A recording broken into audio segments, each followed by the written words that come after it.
ओशो कहते हैं कि ध्यान चेतना की विशुद्ध अवस्था है, जहां कोई विचार नहीं होते, कोई विषय नहीं होता। साधारणतया हमारी चेतना विचारों से, विषयों से, कामनाओं से आच्छादित रहती है, जैसे कि कोई दर्पण धूल से ढका हो। हमारा मन एक सतत प्रवाह है। विचार चल रहे हैं, कामनाएं चल रही हैं, पुरानी स्मृतियां सरक रही हैं, रात दिन एक अनवरत सिलसिला है। नींद में भी हमारा मन चलता रहता है, स्वप्न चलते रहते हैं। यह अध्यान की अवस्था है।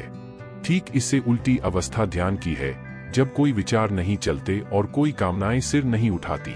सारा ऊहापोह शांत हो जाता है और हम परिपूर्ण मौन में होते हैं।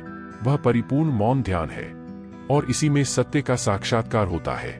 जब मन नहीं होता तब जो होता है वह ध्यान है। ध्यान की जगह ओशो ने शुरुआती तैयारी के सुझाव भी दिए हैं। उनके अनुसार अगर ध्यान के लिए एक नियत जगह चुन सकें, एक छोटा सा मंदिर, घर में एक छोटा सा कोना, एक ध्यान कक्ष, तो सर्वोत्तम है। फिर उस जगह का किसी और काम के लिए उपयोग न करें, क्योंकि हर काम की अपनी तरंगें होती हैं। उस जगह का उपयोग सिर्फ ध्यान के लिए करें और किसी काम के लिए उसका उपयोग न करें तो वह जगह चार्ज हो जाएगी और रोज हमारी प्रतीक्षा करेगी। वह जगह बहुत सहयोगी हो जाएगी। वहां एक वातावरण निर्मित हो जाएगा जिसमें हम बहुत सरलता से ध्यान में गहरे प्रवेश कर सकते हैं। इसी वजह से मंदिरों, मस्जिदों, चर्चों का निर्माण हुआ था। कोई ऐसी जगह हो जिसका उपयोग सिर्फ ध्यान और प्रार्थना के लिए हो। ध्यान का समय बचौल ओशो। अगर ध्यान के लिए एक नियत समय चुन सकें तो वह भी बहुत उपयोगी होगा, क्योंकि हमारा शरीर, हमारा मन एक यंत्र है। अगर हम रोज एक नियत समय पर भोजन करते हैं तो हमारा शरीर उस समय भोजन की मांग करने लगता है। हमारा मन भी एक यंत्र है।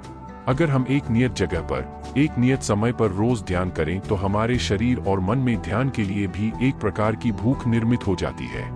हर दिन उस समय पर शरीर और मन ध्यान में जाने की मांग करेंगे। शुरू में यह बहुत सहयोगी होगा, जब तक कि ध्यान हमारे लिए इतना सहज न हो जाए कि हम कहीं भी, किसी भी समय ध्यान में जा सकें। तब तक मन और शरीर की इन यांत्रिक व्यवस्थाओं का उपयोग करना चाहिए। इनसे एक वातावरण निर्मित होता है। कमरे में अंधेरा हो, अगरबत्ती धूप बत्ती की खुशबू हो, एक ही लंबाई के व एक प्रकार के कपड़े के वस्त्र पहनें, एक से कालीन या चटाई का उपयोग करें, एक से आसन का उपयोग करें। इससे ध्यान नहीं हो जाता, लेकिन इससे मदद मिलती है। व्यवस्था सिर्फ इतना करती है कि एक सुखद स्थिति निर्मित हो, और जब हम सुखद स्थिति में प्रतीक्षा करते हैं तो कुछ घटता है। जैसे नींद उतरती है, इसे ही परमात्मा उतरता है। जैसे प्रेम घटता है, इसे ही ध्यान घटता है। हम इसे प्रयास से नहीं ला सकते, हम इसे जबरदस्ती नहीं पा सकते। कैसे चुने विधि? ओशो की सलाह है कि हमेशा उस विधि से शुरू करें जो रुचिकर लगे। ध्यान को जबरदस्ती थोपना नहीं चाहिए। अगर जबरदस्ती ध्यान को थोपा गया तो शुरुआत ही गलत हो गई। जबरदस्ती की गई कोई भी चीज सहज नहीं हो सकती। अनावश्यक कठिनाई पैदा करने की कोई जरूरत नहीं है। यह बात अच्छे से समझ लेनी है, क्योंकि जिस दिशा में मन की सहज रुचि हो, उस दिशा में ध्यान सरलता से घटता है।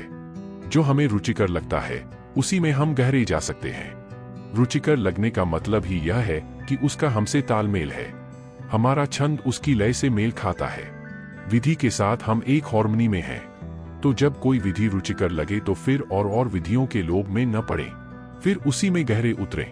कार्य ही ध्यान। जब भी आपको लगे कि आपका मूड अच्छा नहीं है और काम करना अच्छा नहीं लग रहा है, तो काम शुरू करने से पहले 5 मिनट के लिए गहरी सांस बाहर फेंकें। भाव करें कि सांस के साथ खराब मूड भी बाहर फेंक रहे हैं, और आप हैरान हो जाएंगे कि 5 मिनट में अनायास ही आप फिर से सहज हो गए। यदि हम अपने कार्य को ही ध्यान बना सकें तो सबसे अच्छी बात है। तब ध्यान हमारे जीवन में कभी द्वंद्व नहीं खड़ा करेगा। जो भी करें, ध्यान पूर्वक करें। ध्यान कुछ अलग नहीं है, वह जीवन का ही एक हिस्सा है, और केवल थोड़ी सी सजगता की बात है। ज्यादा कुछ करने की जरूरत नहीं। जो चीजें आप असावधानी से कर रहे थे, उन्हें सावधानी से करना शुरू करें।